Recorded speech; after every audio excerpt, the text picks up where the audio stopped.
look at what the Democrats are doing in America right now. Hundreds of thousands of people are turning up at your southern border. And with the permission and endorsement of Joe Biden and Kamala Harris. The way the Democrats approach your politics specifically, it's laying out the instruments of the dismemberment of the republic and saying, this is what we're going to do to you. When times get tough, you need to get round. No need to look backward, put your feet on the ground. Stand up, stand up. Welcome to The Fallen State. I am Jesse Lee Peterson. Happy Men's History Month. August is Men's History Month, so this is our 4th year of celebrating men's history. And again, thank you for last month. July was White History Month. It was amazing. Don't forget that The Fallen State is on Patreon. Click on the little Patreon link in the description to support our work. I have with me a very interesting guest, Carl Benjamin, also known as Sargon of Akkad. He is a British free speech activist and the director of LotusEaters.com. Carl, thank you so much for coming on, man. Thanks for having me. I really appreciate it. It's great to talk to you again. Yes, sir. Happy Men's History Month. I didn't even know. It wasn't in the media, strangely enough. Did you know we celebrated White History in July? I did not know that. What the? Where you been, man? I'm out of the loop. I didn't know. Every July, this is our 4th year, every July is White History. And then every August is Men's History. Wow. And what do you think about that? I mean, in Europe, the term white isn't very useful. It doesn't really make a lot of sense over here. Why not? Because everyone's white.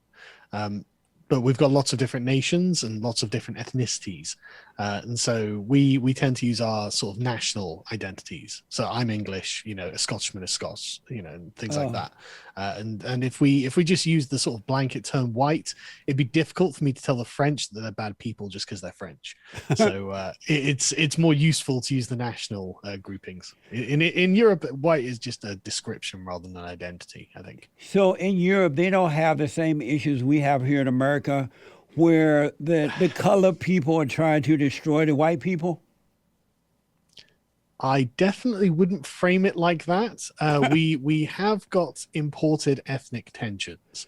This is relatively recent in Europe because until the end of World War II, there wasn't a large amount of non-white immigration into Europe. Right. It was always very, very minor, very minor. There were like non-white people who lived in Europe, but it was always a small, very small percentage, and so they would never get any kind of political representation. But since in Britain, particularly since 1997, and a left-wing politician called Tony Blair decided he'd throw open the borders, we've had millions of immigrants. Britain is one of the most densely populated islands in the world, and it's getting worse every year. We've got the last census, it was something 66 million people in the country.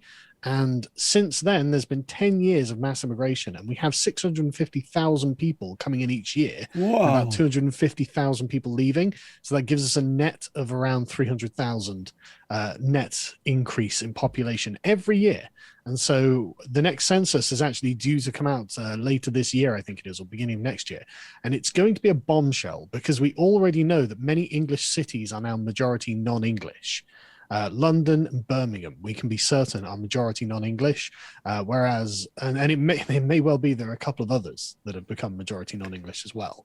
And the situation is getting a bit dire, I've got to say. And so do they have the race issue happening there as well?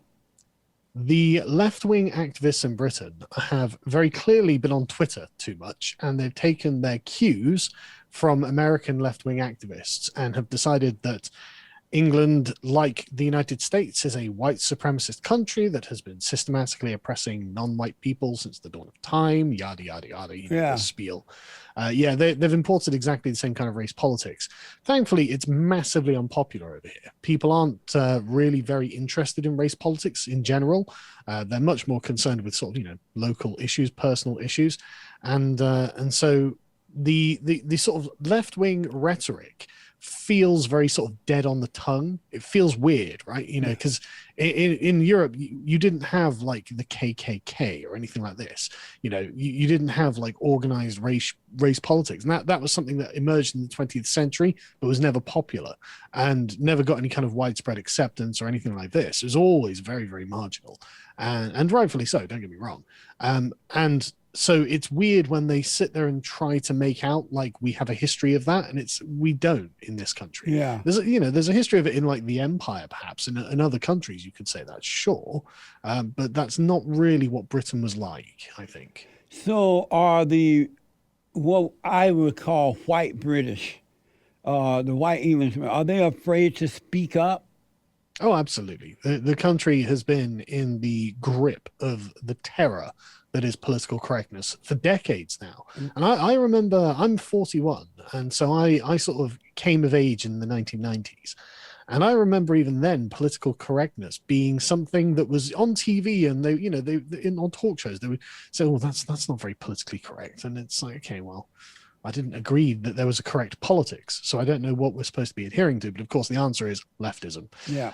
But yeah, the average person, interestingly, Brexit was one of these issues where it was kind of like a quiet revolution, where the media, the political class, all of the great and good, scientists, doctors, engineers, lawyers, all these sort of, the people who are in the higher positions in society, were all for remaining in the European Union. And it was just the regular person who essentially felt like they couldn't speak out and say, well, look, actually, I really hate the European Union, and I'd like Britain to be a sovereign country, if that's not too much to ask. And so we got browbeaten. We got called racists, xenophobes, all the names under the sun that you've heard a million times, and yet we voted for Brexit anyway, and now we're out of the European Union.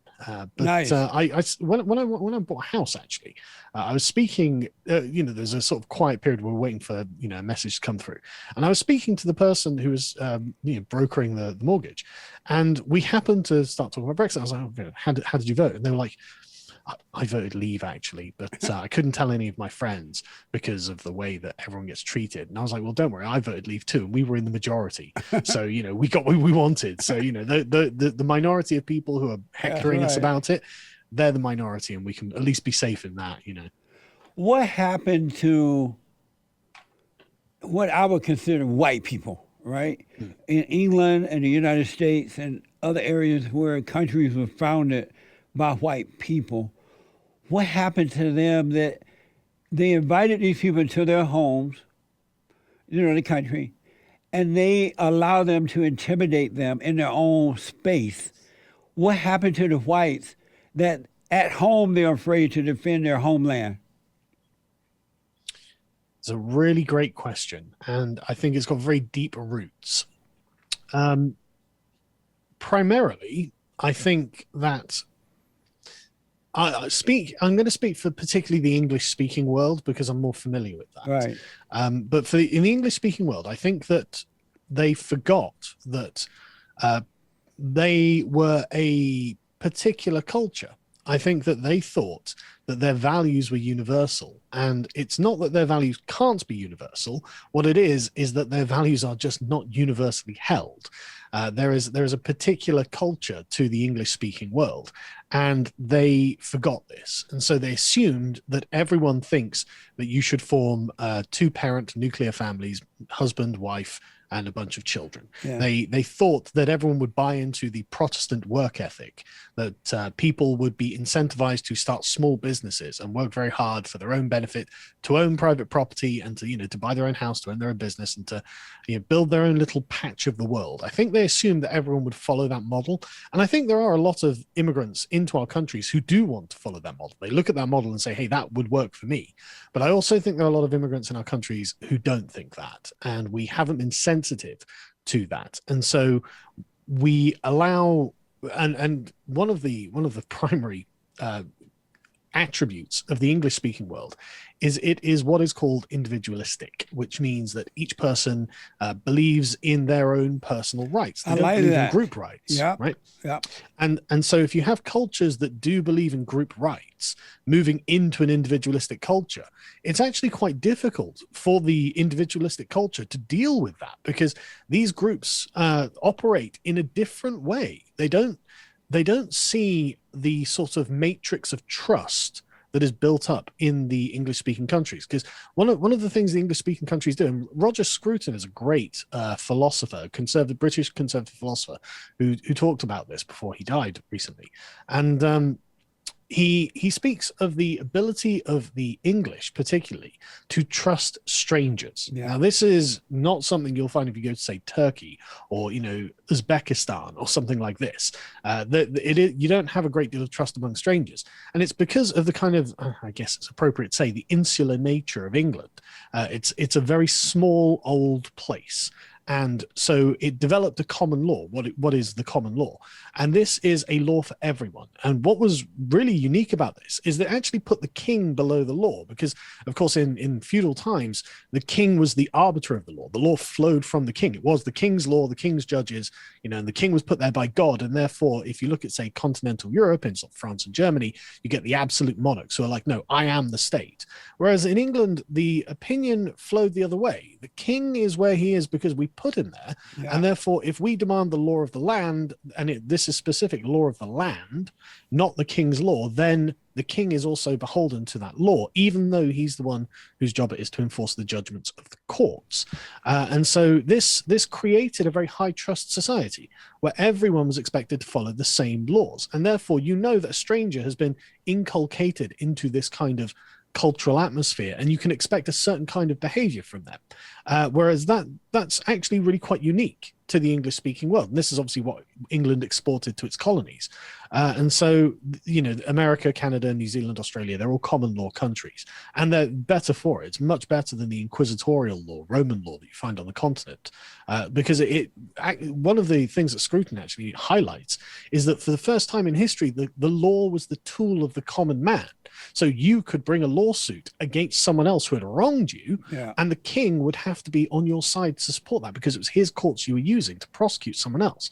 This is quite a magical state of affairs, actually. If you think about what law was like all through history, all throughout, in all other cultures, it's actually a very unique thing. And it was the fact that the English-speaking world assumes this is the default because of the default for them is one of the ways I think they tripped themselves up and weren't prepared for these other kinds of cultural attitudes. And I don't want to go on too much about it, but I really think that's the sort of source of the problem, because then when you get sort of group accusations saying, oh, you're oppressing us or something like that, and yet everyone can look around and go, where's the oppression? You've got all the same rights that I've got. How can I be oppressing you? What am I doing? You can, if I'm doing something to you, you can just go to a court and file a civil suit against me and get redress. Like all of these same options are open to you. But the cultures that come from this more sort of groupish mentality don't see the world like that, and so they look at things in terms of racial power blocks, and that's just not what the English-speaking world is used to. Amazing. This is the first time I've heard it explained so perfectly. I've heard portions of that about individuality and things like that, but I never heard anyone lay it out the way you just explained it. And it's so clear, and it makes so much sense. Even when I was growing up, and I grew up on a plantation in Alabama, we didn't grow up as a group. All blacks did not agree with one another because there was a right and wrong situation going on. We knew good from evil. We were individuals. And even as a kid, I never just accepted the okie doke, even with adults, and then I would disagree or agree. Sometimes it got me in trouble. But I grew up as an individual with that mentality, and that's how America was. But now it's so group thinking. And now they want to claim you, don't they? Right. They want to say, well, you're black, you're ours. And they want to make you be a part of it. They will not accept you want to be an individual. Yeah, that's a horrible mentality, in my opinion. I mean, obviously I'm not black, so I can't speak to the direct experience of what it's like to have a bunch of activists claiming you as theirs. I can't even imagine. It's a mess. I can't, like, if someone said that to me, I would just be like, right, okay, I'm your enemy. Like, if you can just you don't own me. That's right. You don't own me. I'm my own man, So, I know. If you don't belong to the group, they call you Uncle Tom, the N-word, all kind of names because you're not a part of a group. It's crazy. Yeah, frankly, I mean, I would, I'm still an atheist, but I'd still call that evil. I think that's genuinely awful to what they're doing is abolishing your own agency. Yes. They're saying you don't get to think, and ironically, they're saying it because you're black. And it's like, sorry, isn't that what the slave owners did? Isn't that like Right. like that's the most retrograde opinion I can ever imagine holding about someone else. And obviously, I don't hold that opinion. So I just find it morally offensive. Well, that deeply was a offensive. captivating explanation of what's going on. That was mind-blowing, man. You are a classic English liberal for a black and slow person like me. What does that mean? Honestly, I'm basically a Republican in America. Your republic is the great English experiment in republicanism. You're doubtless aware that Thomas Jefferson was heavily influenced by John Locke, who is the one of England's leading classical liberal intellectuals. And I think that if you're going to structure a world in such a way, if you're going to make a rational decision, how should the world be ordered? Then I think you could do a lot worse than the American Republic. This is. And there are actually some really important and very fine distinctions that can be made here between your republic and, say, the French Republic and various other republics around the world. And I think this distinction is why the American Republic works and why the French model doesn't work. And it begins and ends, in my opinion, in the conception of where do our rights come from? Now, like I said, I'm an atheist, but I do believe my rights are innate. They're inalienable. Yeah. They're part of me. Yeah. The number of rights in the world are equal to the number of people. You can't expand or contract rights. It's just equal to the number of people. And that's the model upon which the American Republic is founded. Rights are inherent. The government's job is to protect those rights. There are constitutional limits on the power of government. And therefore, this is how we remain free. And it works. It's definitely worked. We can see this worked. Whereas the French model is rights are constructed by the state. And this, of course, as many American conservatives will say is, well, aren't you making the state God? Yeah. And the answer is yes. Yeah. You are giving the state the authority of God. And from this, you can see how socialism and fascism develop. Whereas in the English model, you'll notice that socialism and fascism don't come from the English-speaking world. We haven't had any tyrants. I mean, the last tyrant in England was in the 17th century. This is before the American Republic was even created. The American Republic has not had a tyrant. The Canadians have not had a tyrant. The Australians, New Zealanders, nowhere in the English-speaking world have we had tyrants since the modern era. Whereas the continent in Europe has been awash with tyrants for hundreds of years who have claimed absolute dominion and authority over their state. And I think this really is the prime difference and why the American Republic works, why the rest of the English-speaking world as constitutional monarchies work, and why the continent's experiments in republicanism and any other kind of government they do, frankly, constantly fails. Yeah. Constantly fails. Amazing, man. Were you raised with the same political views that you have now? My parents weren't overly political in the home, which I appreciate now I think back on it. But my father was definitely a conservative because in the 1970s we had a left-wing government and they ruined this country, as you can imagine, and as the Democrats are in fact doing in your country right now. It's actually very similar. Yes. They had, rolling blackouts, rubbish not collected in the streets, 3-day work weeks, things like this. It's exactly the same playbook, and it always is with the left. It's exactly the same playbook. And this was upended with Reagan and Thatcher. My dad, growing up as a young man under Thatcher's tenure, he found he was, my dad was a hardworking man, so he came from a very poor background. So it was always beaten in the English working class. It's beaten into you. You work hard or you get nothing. Yeah. So my father, joined the Royal Air Force at like 16 to escape poverty. Worked his way up, became a sergeant, left the Air Force, got a pension, and so I got a nice sort of lower middle class upbringing in a safe and secure environment. And so it's not actually that I was raised conservative consciously. It's just that this kind of cultural attitude is, I guess, what we call a naturally conservative one.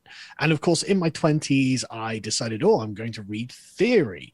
And so I read like about half of Capital by Marx. I read, just around the subject. Didn't really get into it too much in my 20s because I just wasn't that interested in it. But, I was smart enough to understand it, so I gave it a go.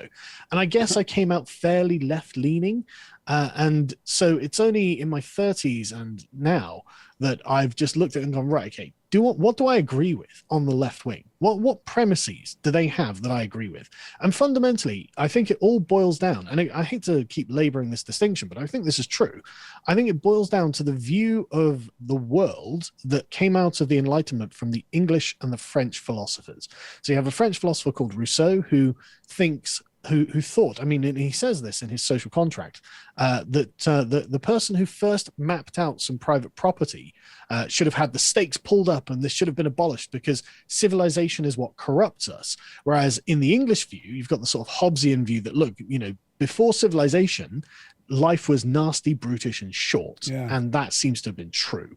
And it is, in fact, civilization that civilizes us into being good people. We habituate ourselves into goodness. And without this kind of habituation, without our ability to be able to educate ourselves, have law and order and property and all these things, then we'd be savages living in the jungles, and it'd be terrible for us. And I agree with that. I disagree with the French view that kind of fetishizes the noble savage, and weren't they perfect then? Well, not really. Things were really bad, actually, and they actually suffered a lot. And there's a reason we worked so hard on civilization, building up everything we have around it. This was a lot of work. It took a long time, and it was really worthwhile. And so to pretend that is the reason that we're bad is not true.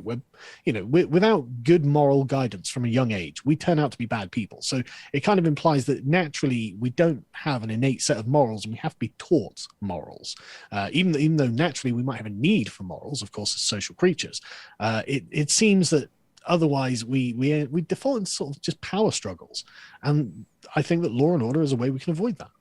So are white people innately smarter than people of color?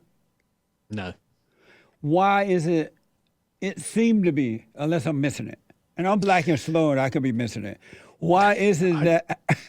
I don't think you're slow at all, actually. I've watched more than enough of your interviews to watch you completely wrong foot leftists with questions they don't expect. You're not slow at all.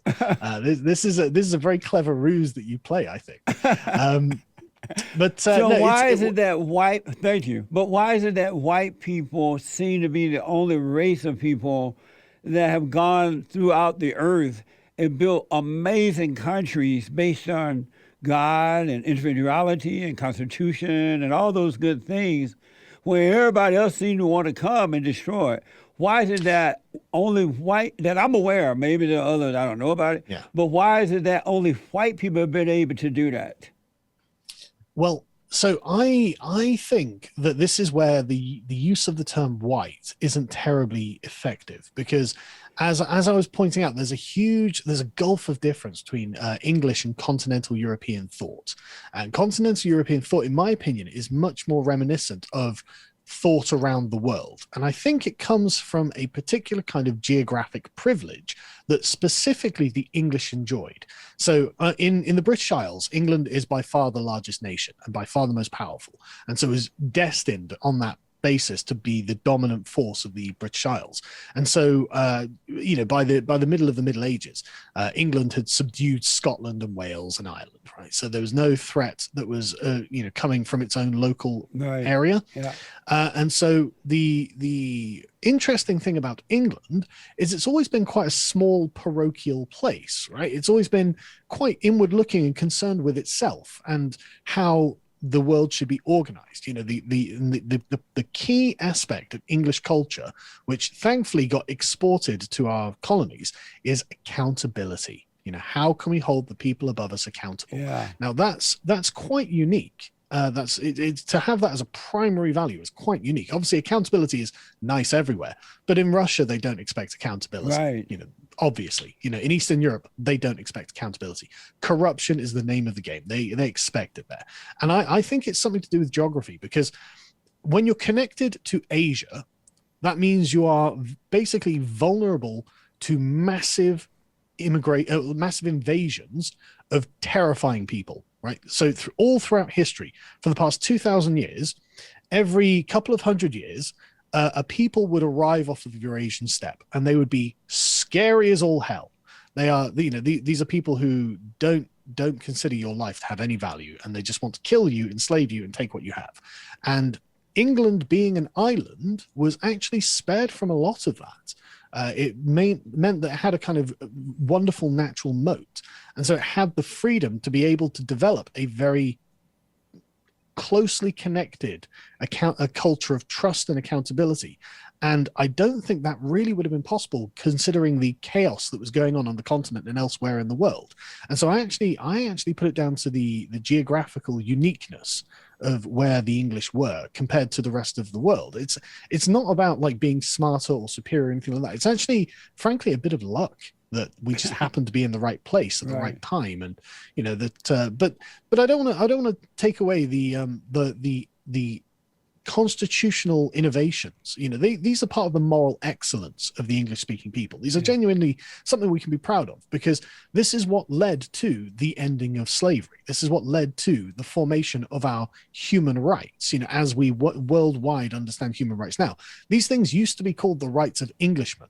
And it was very interesting that the American colonists, they didn't think that this ended at the borders of England. They brought these rights with them. And part of one of the reasons they were arguing against the King of England was that he was denying them their rights as Englishmen to representation in the Parliament. You know, how dare you? We're Englishmen. Of course we are. And listen, name the founding fathers: Thomas Jefferson, George Washington. You couldn't get more English names if you tried. You know, these weren't Frenchmen saying these are French rights. These were English rights.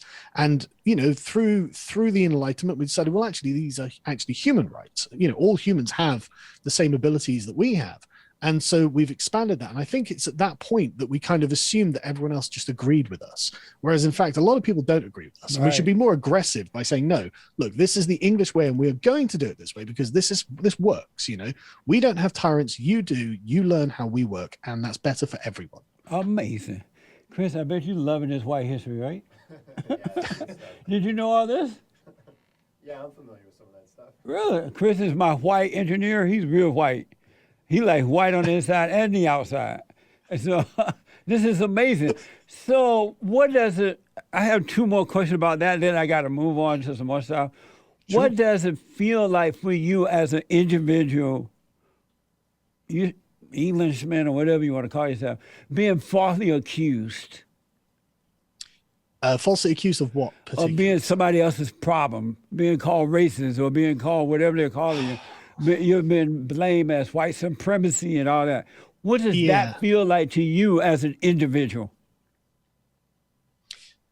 It's strange because it's an attack that doesn't actually make a lot of sense. Because, I know what you mean. Well, in America, I guess you could say it's an attack that makes sense because it doesn't make sense in America either. Believe me, it makes no sense. Given the history of America, but still, it doesn't make sense because it's not true. Well, sure, but like from the layman's perspective, okay, right? I can see the sense of it in America, but the thing is, over here, it doesn't make a huge amount of sense. I mean, London is the second biggest French city, you know, and the French are all white, so you know. Essentially, by saying I'm a white supremacist, you're also saying I'm a French supremacist, and I'm really not. You know, like I'm not in favor of the way the French do things at all. And so, like when they call you these things, I think it's almost always disingenuous. You know, because people who are actually white supremacists, people who are actually genuinely racist and hate people because of the color of their skin, they're not very hard to spot. And often they're open about it, or they used to be before, like, you know, the big censorship hammer came down. And so it always seemed to be a disingenuous way of driving the conversation into a particular realm of morality that the conservatives don't occupy. And this is one thing that I think conservatives need to think about a lot, actually, is how do the conservatives view what the world is made up of? Because if you think about the way that the left creates the framing of their arguments, they're all abstract, universal categories. You know, you're white, you're a woman, you're cisgendered or whatever, you're transgendered. These are not inherent to one person or one group of people. Right. These are things you can find anywhere, right? Anyway. And that's not how a conservative views the world, I think. And like I said, I'm not a natural conservative because I'm not like, you know, I've not grown up in conservative political circles. Right. But I've been trying to learn how the conservatives view the world being made up. And I think the conservatives view the world as being made up of relationships. It's your relationship with your wife to create the family unit that creates your children, that creates your local community that your kids go to school in, and these relationships, again, form this kind of web that is the part of the world you're trying to protect. That's what you want to conserve. That's what you want to make sure is able to flourish, so your children can grow up somewhere nice, and so you can, grow old and think, right, I've done my part, I've made my small business, I've done a good job. And so when the left comes along and goes, right, okay, don't worry about any of this, we're going to talk about an abstract category, it's like, I don't think about abstract categories. Yeah. I'm not thinking about that at all. I'm thinking about the things that I know, the people I love, the places I live in, Yep. and I think the conservatives need to be able to articulate this a bit more clearly. That makes sense. You're absolutely right.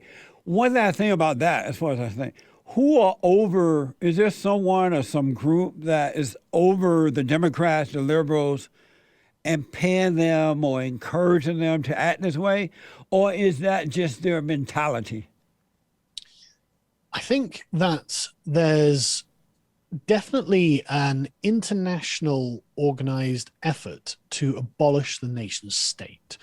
Steve Bannon calls this the Party of Davos, and I think that's a pretty good representation. You'll know the things that we're talking about when you see them. Yeah. Like the World Economic Forum, things like this, where it's they kind of view themselves as global controllers. Now, I just want to be very clear: this is not any one ethnic group, and it is not universal to any ethnic group. It's made up of very many different individuals who are attracted to this kind of managerial scientific politics, I suppose we could call it, where they view the world as numbers on a spreadsheet. And so they're concerned, we need to improve economic growth in Southeast Asia. Do we? I don't care about economic growth in Southeast Asia. The hell with that. I'm not bothered about that at all. I'm bothered about, how my little house in an area in Wiltshire is being destroyed by mass immigration. That's what I'm concerned about. But this kind of international managerial class is definitely a product of the sort of post-war 20th century.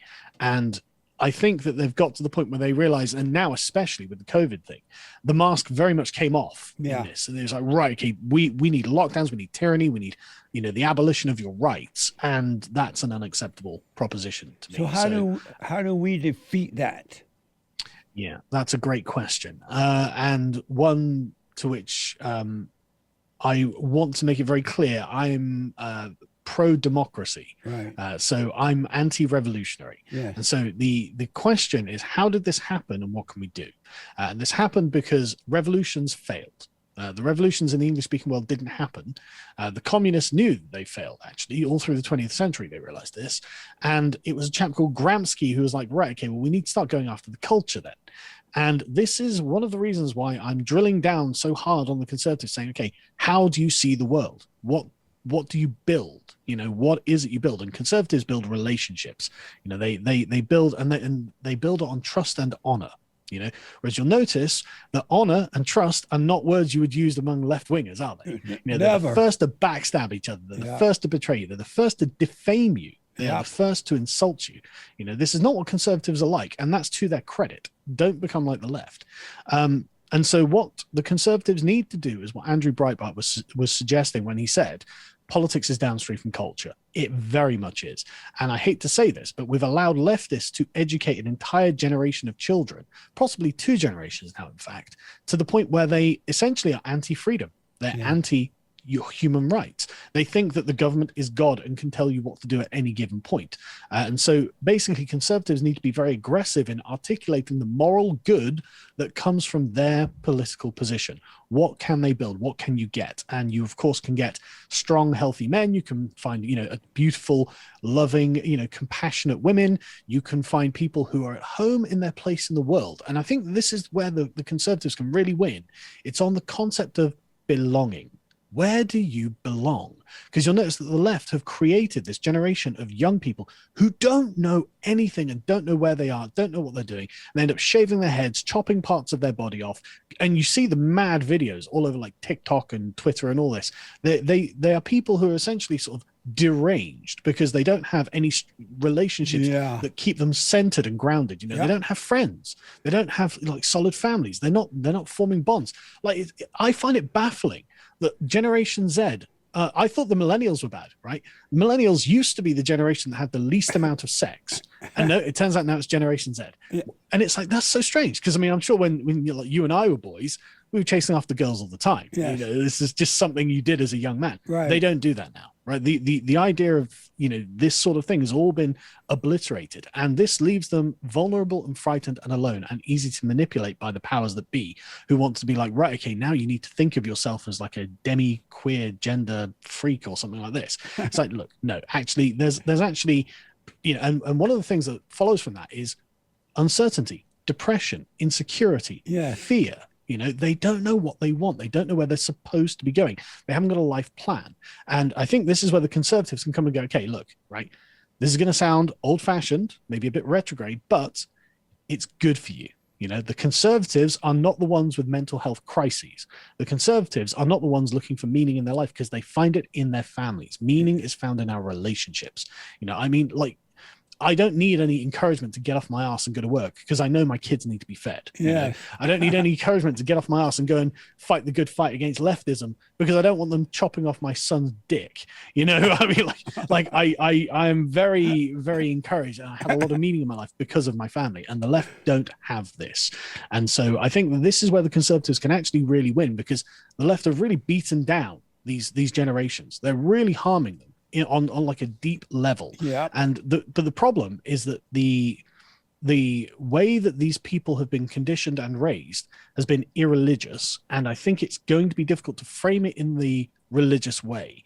And I know a lot of conservatives will be like, oh, come on, I really want to. And I know you do, but you have to know your audience. You know, you have to know who you try to pitch to. Yeah. And so I genuinely think there needs to be a secular argument made from conservatism. You don't need to challenge the assumptions of God that underlie a lot of it. That's not really very important to the average person living their daily life, you know. But I think if you go in hard, you know, banging a Bible and saying God says this, I don't think that's going to persuade. That's not going to work. No, exactly. But if you go in and say, well, look at you. You know, look at you. You're weak, you're sickly, you're drugged up on all kinds of, you know, ADHD medicine, whatever.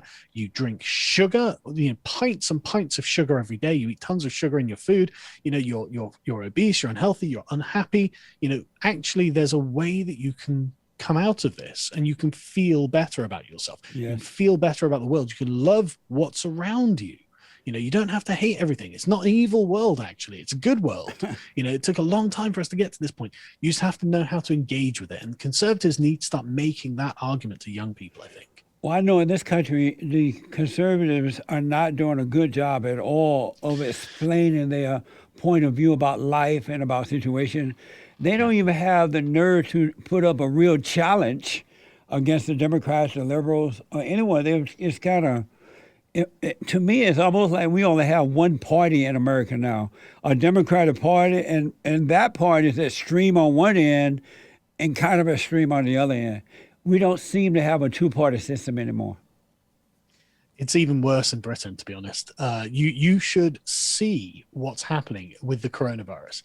So the conservatives in this country have done nothing practically for the past 10 years. They've been in government for 10 years. They've done nothing, but they keep winning bigger majorities in the parliament because the left-wing party here, the Labour Party, is just like the Democrats. You can see them taking their cues on Twitter from the Democrats, where they just get more and more extreme. They go further and further to the left. And so the conservatives keep winning by just standing still. And yet so when the left-wing Labour Party leader says, oh, well, we're going to have to go into a lockdown, right? The conservative prime minister will say, we're not doing a lockdown. And then literally within a day, we'll be like, okay, yeah, we're going to do a lockdown. And so you can see them taking their marching orders from the left. And it's because they don't know what they should be doing as conservatives. They don't know what they should be protecting or building upon as conservatives. At least in America, you had Trump. Oh, my God, at least you had Trump. The great white hope. I love the First Amendment. Nobody loves it better than me. I went to New York to get this. I was not a Trump fan to begin with, but I went to New York to get that damn hat because I love Trump at this point. That's right. He's best thing that happened to the Republicans, and DeSantis is doing a great job following in his stead. Ted Cruz is doing a great job. Basically the conservatives worldwide, but specifically in America and Britain, need to understand, right? The left view you as an existential enemy. Yeah. They want to destroy Yeah. you. You know, they're coming from within your own sort of moral framework as well and bending it so that it includes things that are evil in the same category as things that are good. You see this in the fat acceptance movement and things like this. It's like, oh, it's healthy at any size. No, absolutely not. You know, scientifically provable and morally repugnant to tell someone that it's right that they should be massively obese. No, it's not right. It's bad for them. It's bad for other people. It's bad generally. It's enervating. It's unhealthy, and it is a burden on society. Yeah, that's absolutely not right. But the conservatives are failing to properly articulate these points, and so the left are just steamrolling them on every point, every argument. Oh, you're this, you're that. And they're failing to understand that these are not attacks made in good faith. The Republicans and the conservatives, right? They come from this position of viewing the other side of the argument as the loyal opposition. You know, oh, we're all, you know, okay, we might disagree on this policy or that policy, but we all agree that it's a good country and we've got to serve our constituents and we've got to make things better. No, that's gone. That's a paradigm that existed in the last century, but doesn't exist now. Look at what the Democrats are doing in America right now. Hundreds of thousands of people are turning up at your southern border. And with the permission and endorsement of Joe Biden and Kamala Harris. That's not people who love your country. Legal immigrants are more against illegal immigration than your average Democrat. It's like, what the hell are you talking about? What the hell's wrong with you? You know, of course the legal immigrants don't want illegal immigrants coming in. You know, they know who those people are, and they're like, no, they're not the people you want here. And B, they worked hard to get there. You know, they earned what they have, and so they respect it. But the Democrats, everything they do, and this on lotus.com, we've got a historian called Bo Dade, who writes amazing articles, and he wrote this brilliant one about the way the Democrats approach your politics specifically. It's laying out the instruments of the dismemberment of the republic and saying, this is what we're going to do to you. So, for example, this packing of the Supreme Court, when that came up recently, saying, like, look, we're going to take your republic and chop it up until we get what we want out of it. And that is something that every Republican should be like, right, no, that's not on. We're not changing this. There's a good system. You know, it's a very good system. It's endured for nearly 250, 300 years. Yeah. It's a great system. It's worked really well. And it's done more for humanity than almost any other country, save England. I'm just going to put that aside. But, you know, you've done a huge amount for humanity, which is why everyone from the world is trying to get into America. And so when the Democrats are just laying out, look, this is how we're going to dismember the republic, that should be the warning signal for Republicans. We do not work with the Democrats. They are an invasive force. Yeah. And again, it comes from the sort of French way of looking at things. The Democrats believe that rights are constructed by the state. And you see this in Alexandria Ocasio-Cortez and the rest of the squad. They're like, oh, we can just make the state do all of these things as if the state is God and can just remold reality into their particular fancy. No, there are limits to everything, especially the government. And the Republicans need to start learning, look, you're under attack. Your country is under siege from within by forces that are open about this. The Democrats do not make any bones saying this is a white supremacist country. We need a revolution. Okay, there we go. You've got an invader. You've got someone who's actively undermining your country. People shouldn't be voting for them. Amazing, man. You're so right. You said that you are, first of all, give me a yes or no on this. Are you afraid or concerned about your own life when you're moving about in your own country? Can you, what do you mean specifically? Sorry? Because you're being blamed for everything. And you brought in all these people from crazy other parts of the world who hate the country, who hate the people, who try to change the rules. Does that concern you personally when you move about? Where I live hasn't been too terribly affected by mass immigration. If I lived in different areas of the country, I'd be very concerned about it. I mean, there was an example the other day, I can't remember what city it was in, I think it might be Manchester, where a white English boy and his friend were walking down the street, and a gang of Muslims who didn't know them just saw these boys, chased one of them down and stabbed them to death in the street. Yeah, I hear these all the time. Yeah. And then you've got the grooming gang phenomenon in the cities that have had large amounts of Muslim immigration. And of course, you've got gang violence in London and Birmingham and Manchester and all of these other big cities.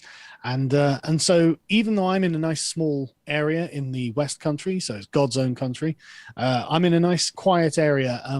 In the last 2 years, it's very much changed. And now our high street looks like London. It's just all of these driftless nomads of globalism who, where are these people from? Who are these people? And there's not any one ethnic group. Yeah. It's people from all over the world. It's all different kinds of people. And it's just like, okay, but like, who are they? What are they doing here? Where did they come from? Why, who let them come here? There were people living here already. What's going on? But on a personal level, I'm not immediately concerned, but I can see where the wind, the direction the ship is sailing. Yeah. And a few other ships have already crashed on the icebergs. I'm like, okay, maybe we need to start changing this before it reaches us. Yeah, it's not good. It's not good. You say that you are an atheist. What does it mean to be an atheist? What does that mean exactly? It means, personally, I mean, a standard definition of atheist would be someone who to doesn't you, believe what in is God. that? Yeah. For me personally, I just don't have any particular religious sentiments because my parents were not religious themselves, and so I never grew up needing. I don't feel like I have a spiritual void or anything like that. But I'm not an anti-theist. I think in my younger years I probably would have been, but these days I've actually been thinking a lot about what the religious types think God is in a different perspective, because there's a very difficult barrier in communication between those people who believe in God and those people who not necessarily don't believe in God but don't give it any thought or concern. Right. And I think that one way that the religious can speak to the irreligious on the subject is kind of, I don't want to say depersonalizing it, but I can't think of a better framing. Basically, if it seems that if you wanted to secularize the language that the religious are speaking, you could say that God represents a kind of natural order of the universe, right? And so, like, if God says, get married, have kids, and this is a good life, well, that's the natural order of the universe as well, so a human being should get married, have kids, and have a good life, and so, and when the religious say, well, God will punish you if you don't, I think you could frame it in a way that doesn't mean literally there's someone with a thought process watching you personally, but the way that the universe is organized, if you don't follow a certain set of rules, then yeah, you will find yourself falling into pitfalls and having problems. Absolutely. And there'll be difficulties. And so it's not that I think that can't be expressed. I think that it needs to be expressed in a different way. To get the message, because I think that's really what the conservatives are saying, isn't it? It's really what they're saying. It's like, look, there actually is a kind of life plan for a human being, yes, and it seems to be baked into us as just what we physically are. And expressing that is important to these young people, but beating them with a Bible that they don't really believe in, I don't think will work. But I think that's there's a phrase, I can't remember where I heard it, that tradition is a solution for a set of problems that we forgot we had. Yes. Right. And abandoning these traditions has just brought all these problems out of the woodwork. This is what we were saying about the millennials and Gen Z, where they're just lost and afraid and they don't know how to operate in the world. And so what these traditions were for is to give them the information and inculcate it into them as they grow up. And this is something we need to rediscover, and we need real conservative theorists for this as well, because you can probably name dozens of left-wing theorists, dozens and hundreds of them, and yet they're a very, very narrow band of conservative theorists, aren't there? They don't spend a lot of time like creating theory about what they do, and I can see why, but I think it is something we're going to have to start working on. So, well, one of the mistakes, a great mistake has been made here in this country is that you have what you call the Bible thumpers, and they've intellectually learned the Bible. And just like a secular thumper in the secular world, they're going around pouncing on people with the word, right? And people are rejecting it. Whereas God said to be a living example of it. Be a living example rather than this wordy example. And that's what has turned off a lot of young people in their homes and in the schools. And so it's been easy for the liberals and others to take over their minds because they have been browbeaten with the Bible, with Bible thumpers, instead of their parents and others being living examples of what that is. And so do you believe there is a God? Not in the common conception of it. I mean, that if there is a divine being, I don't think it's paying too much attention.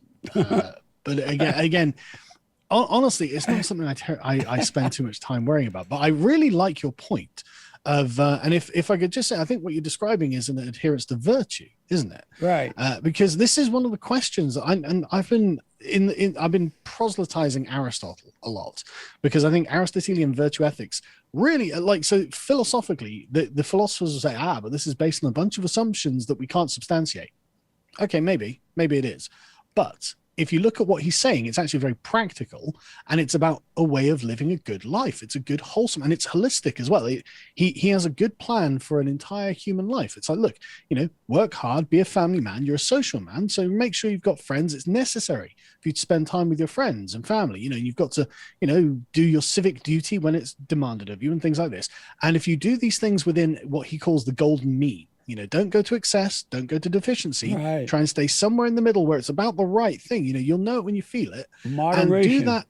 Exactly. Moderation in all things, but in each aspect of life, you try and aim for that golden mean where you're doing enough that you're not being deficient, but you're not doing it too much, so you're hurting yourself or something else. And this is the key to living a good life. And I think that he's right on that. And so one thing that the conservatives, I think, should start getting used to saying, because these things sound weird on the tongue because of the way that the left has commanded culture and language. Yeah. But the conservatives need to start asking, when the left wing say, we want to do this, we want to do that, we want to do the other, the conservatives need to ask, okay, but where's the virtue in that? If you can't demonstrate how that's a virtuous act, I'm going to consider that to be a vicious act. You tell me where the virtue is, and maybe I'll accept your argument, and maybe we can have an argument about whether it's virtuous. But if not, I'm not going to accept that, and I don't see why I should. And I think demanding virtue of the left is essentially their Achilles heel, because nothing they do is virtuous. Absolutely nothing. They spend all their time trying to normalize vice. There isn't a vice on earth that the left won't try and normalize and say is acceptable. Yeah. And so I think the conservatives, if you can start changing the culture, say, look, we actually want to be the living example of a good and decent human being, well, this is a good sort of way of pulling people in who are like, I don't know what good and bad are. Okay, well, the conservatives know. You do know. You genuinely know. Yep, that's right. So where do you think your common sense, your values that you have espoused today, which are mind-blowing, by the way, where do you think that comes from? My father. You love your father? More than anything. Best man I ever met. I rest my case. Yeah, no, honestly, absolutely. I mean, I I'm rest a my father. case. When you love your father, you Of course. automatically love God, whether you realize it or not. And those values come through God, through your father to you as a kid, and you pass them on to your kids or to your friends or whomever, right? But that's why you have what you have. You love your father. And that's why for the last 31 years of my organization, we have been trying to turn the people back to the Father. Because once they turn back to their earthly fathers, life would become amazing. But that's what it is. I rest my case. Well, I couldn't do anything but anything other than buttress that point, and that you're exactly right. And I think that one of the first things that the feminists in particular did was try and strip the dignity of fathers. Yes. Patriarchy. Yeah. Sorry, I don't use the word patriarchy. I use the word father. And if you're asking me what a father is, the answer is the fathers are the pillars of the goddamn earth.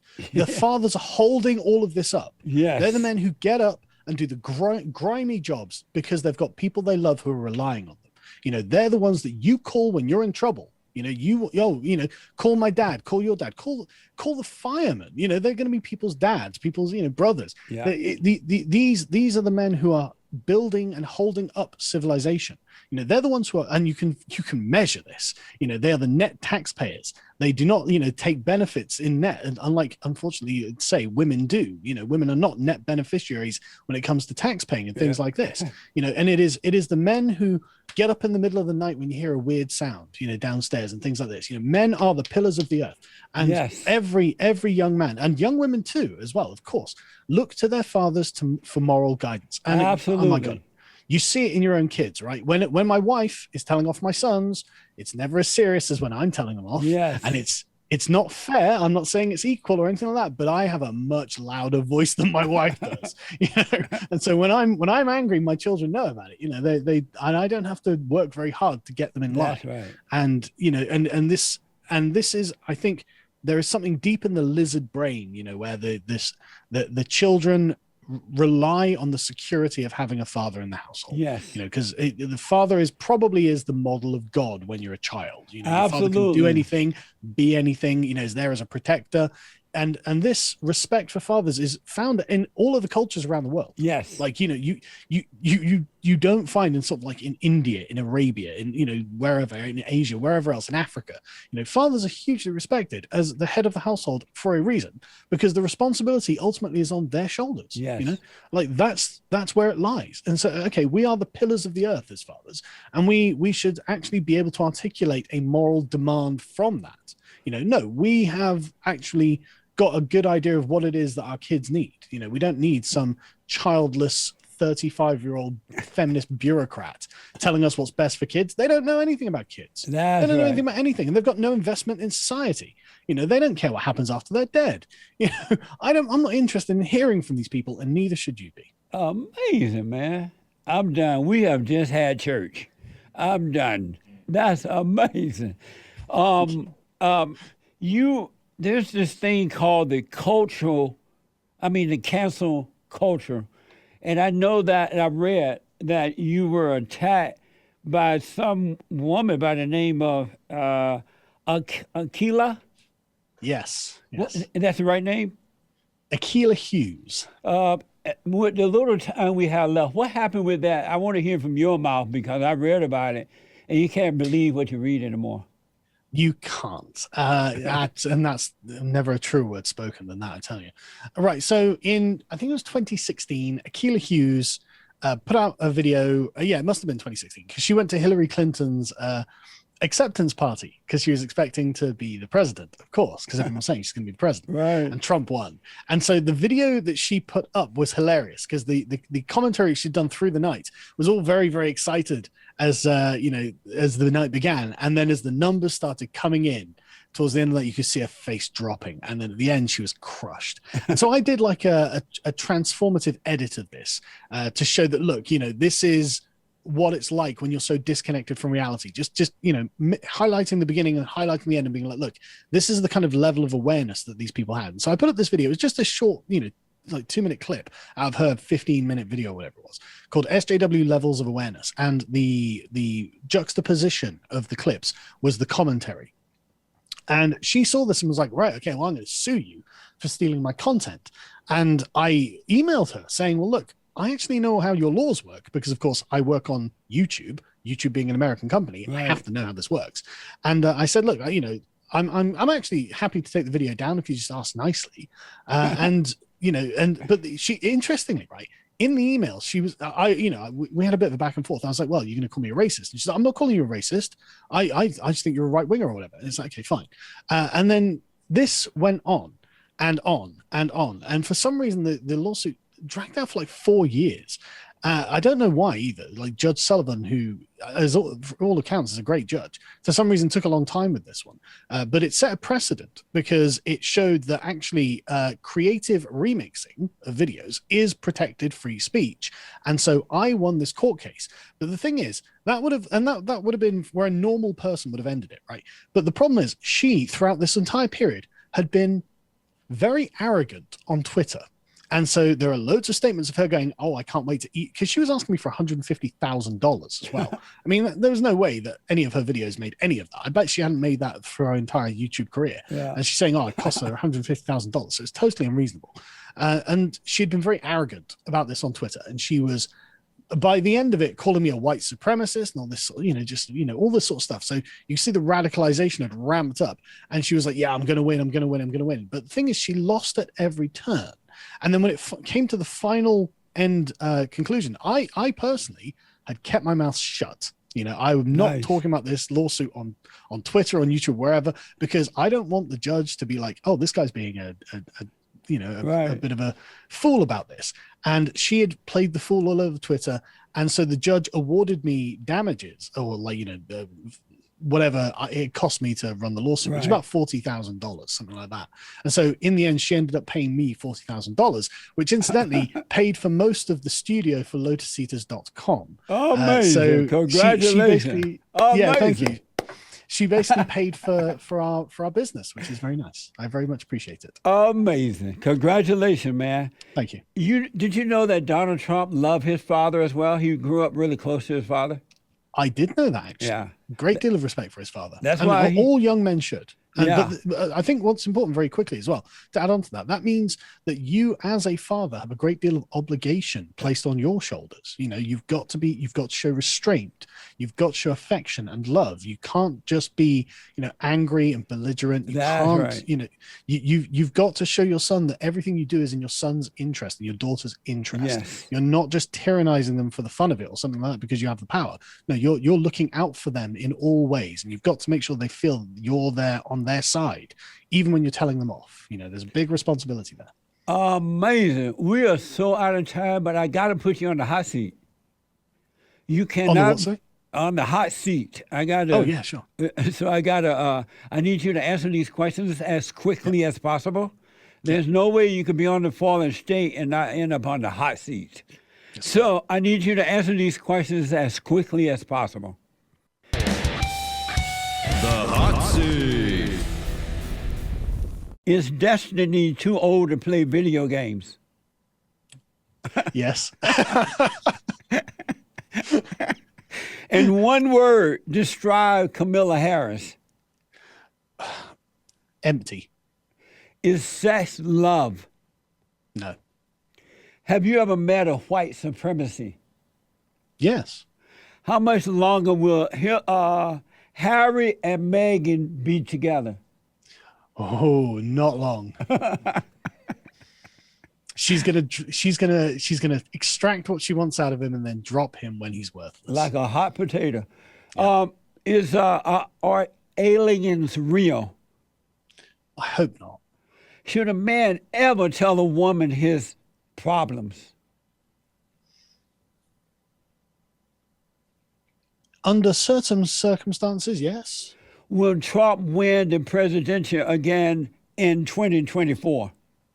God willing. Do human beings have a free will? Yes. Have you ever been a slut maker? Have I ever been a what, sorry? A slut maker. Well, what does that mean exactly? Well, no, that means you haven't been one. A slut maker is a man who has sex out of wedlock. I have had sex out of wedlock. Yes. Slut maker. I am ashamed. What is a man? An adult human male. What is love? A deep and enduring bond between two people. Amazing. Thank you, man, for taking the hot seat. I appreciate that. Tell My the folks how to get. Oh, did you have fun? Oh, I had a great time. I had a really good time. Yeah, it was really good. Tell the folks how to get you, how to get to your podcast or whatever it is that you're doing. Yeah, so the easiest way is, of course, just going to lotuseaters.com. It's the sort of take on the island of the Lotus Eaters from the Odyssey. It's esoteric, but trust us, we do some really good stuff. Failing that, you can find us on Facebook and YouTube, just lotuseaters.com or Podcast of the Lotus Eaters on those platforms, and you'll be able to find our YouTube channel or Facebook pages and things like this. We're also on all alternative media, so Gab, Getter, Odyssey, Rumble, the entire list, BitChute, all of the list of alternative media. You can find us all on there, and I'm really proud of the work we're doing. We're trying to figure out the essence of conservatism in order to be able to explain it clearly to people outside of our project. Yes. And I think we're doing a good job. I mean, your reaction today has really, made me think, right, I must be onto something, because you seem to have enjoyed it. So I have to honestly tell you, in all of my time doing radio, of doing podcasts, The TheFallenState, this has been the best conversation I've ever had. Oh, thank you so much. And that's true. Honestly, that's very moving. Thank you. So I really appreciate that. Thank you. I really appreciate that. That's such a high compliment. Yeah, and it's true. It's just been amazing. And everybody in the studio are captivated by it.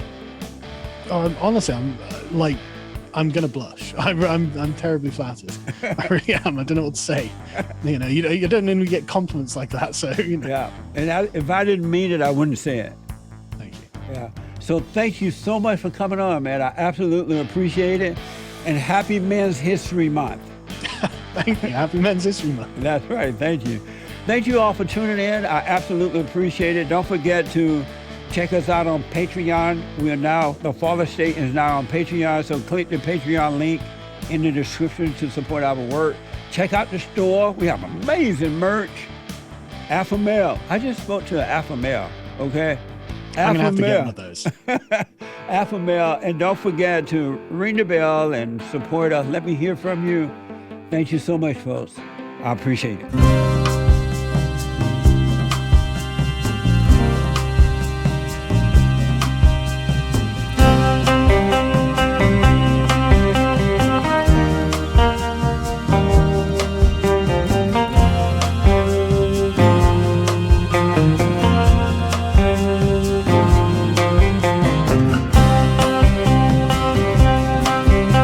Thanks for watching The Fallen State. We need your continued support.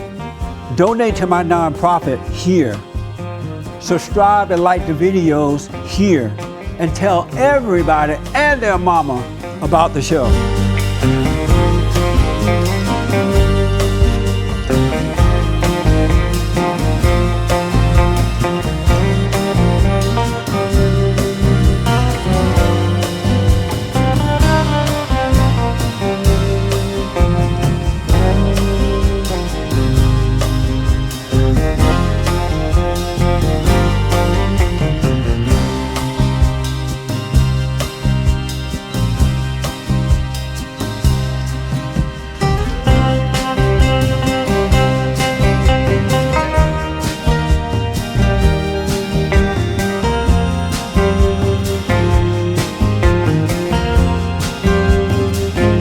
Thank you so much, man. I truly enjoyed that conversation, Carl.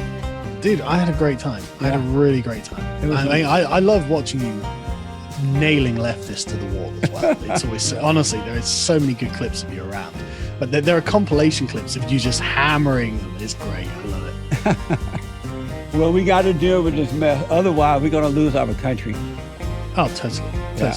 It's all or nothing now. It's all or nothing.